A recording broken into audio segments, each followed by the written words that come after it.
Dahil na niloko ng misis niya, gustong maghiganti sa asawa? Kahanap ako ng papatayan sa akin. Paano magpapasaya, sir? Bahay. Kaya na naghahanap ako eh. Kasi kung ano yung ginagawa, ako rin gawin sa akin. Pero bakit biglang naluha si kuya nung mag-open up siya sa rider? Parang inisip ko na ano, walang kaulot-ulit. Parang pinukulot yung puso mo. Ang sakit, sobrang sakit. Parang tinutusok yung dibdib ko. Yung babaeng pinagdatiwalaan mo ng matagal na panahon.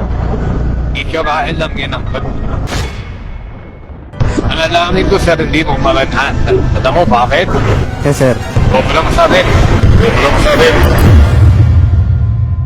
Yo, what's up? This is Real Talk Darbs, ang pambansang issue analyzer ng Pilipinas, wherein I'm trying to influence you how to think critically about sa mga recent viral social issues ngayon dito sa Pilipinas. And today, pag-uusapan natin about sa isang viral vlog ng isang rider kung saan ang naiangkas nitong pasahero ay niloko di umano ng kanyang misis. Sobrang sakit. Kung niloko ka ng partner, gagawin mo rin ba ito sa kanya? Kasi kung ano yung ginagawa, ako rin gawin sa akin. At kung ikaw ang nasa posisyon ng rider, paano mo ihahandle ang ganito kabigat na problema ng angkas mo? Sigurado ba kayo, sir, na willing kayo mag-open? Yan, problema nyo. And of course, what are the things that we may be able to learn in this kind of situation? Let's find out. First, let me give you a brief context. Na-post ang 15-minute vlog na ito sa isang TikTok account named Aquarius Shop 24. As of recording this video, meron na itong 290,000 likes at 16,000 shares. Ayon sa uploader ng video, maliban sa nakainom ang angkas nito, ay napansin niyang parang may dala itong problema. Hindi nyo kasama yung pamilya nyo, sir? Pamilya?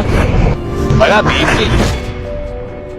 Pabiro pa itong niyaya ang rider na sumama na lang daw sa kanyang mag-good time. Gusto mo kuya, sama ka sa akin. Mag-good time ako ngayon. Dito na nag-open up ang lalaking angkas ng rider. Makikinig ka nga kuya. Sigurado ba kayo, sir, na ano kayo? Willing kayo mag-open? Yan, problema nyo? Ayos lang naman. So, willing ako, sir, makinig. Kwento niya ay naghahanap pa raw siya ng bagong bar para makahanap ng magpapasaya sa kanya. Kahanap ako ng papatayan sa akin. Paano magpapasaya, sir? Bahay. At kahit nakainom ang pasahero, ramdam ng rider na mas may malalim pa itong dahilan kaya ito naglasing. Napansin ko kasi kanina sa inyo, sir, mukhang may problema nga kayo, sir, kanina. Maya-maya pa, ay biglang napatanong ang pasahero kung may asawa na daw si Kuya Rider. Tawa ka na ba? Malayo po nasa probinsya ngayon, sir, pero pauwi din ako doon. Kumusta naman kayo kuya? Okay naman, sir. Kumbaga, tawagan lang kami, sir, araw-araw. Di pa kayo kuya? Kahit magkalayo kayo, okay kayo na asawa mo. Nung siya naman ang tinanong ng rider, Mukhang may problema kayo ni Mrs. ay bigla itong napamura.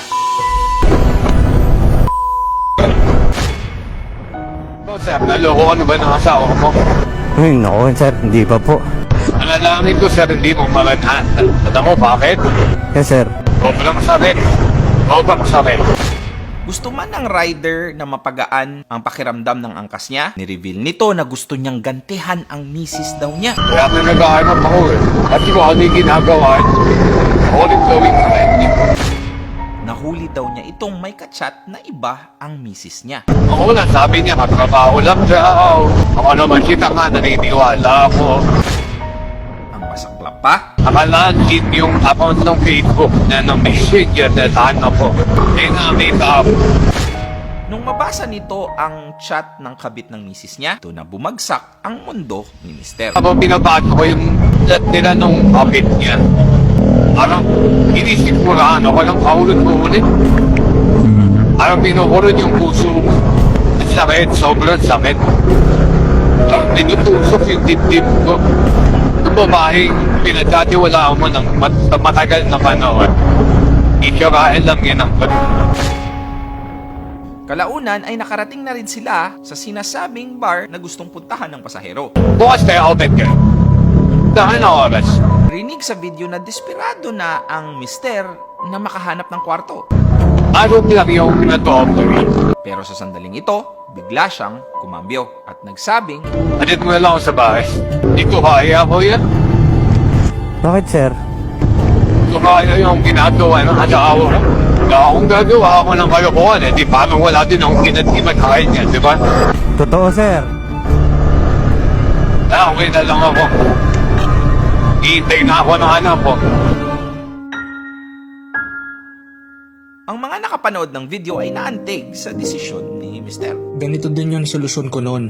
Humanap ng magpapasaya sa akin nung malaman ko na buntis yung ex ko sa ex niya. Live-in pa kami noon pero di ko na tinuloy.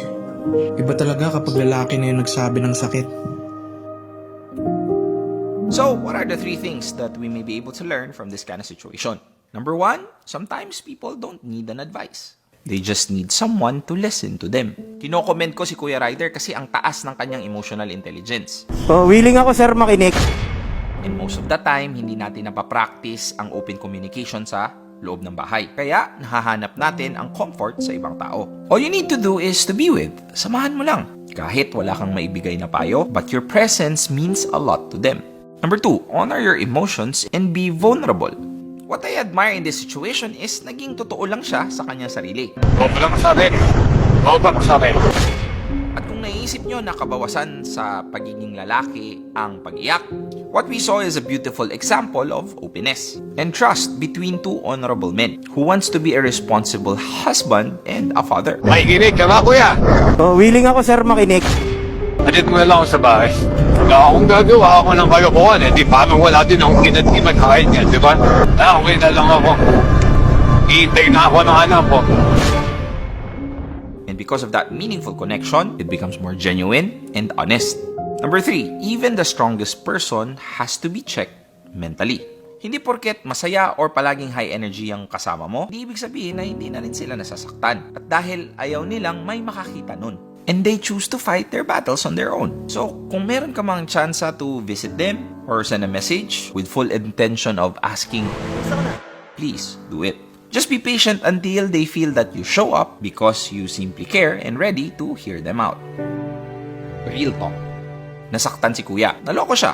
And I understand the feeling and I get it. But it doesn't give him the right to think of doing the same. Ang ramdaman niya at that time, pain, anger, frustration, is valid and true. Just like me, I have been in this kind of situation before. Na I know how painful and how difficult and how dark this kind of situation is. He proved that not all men are cheater. Okay na lang ako.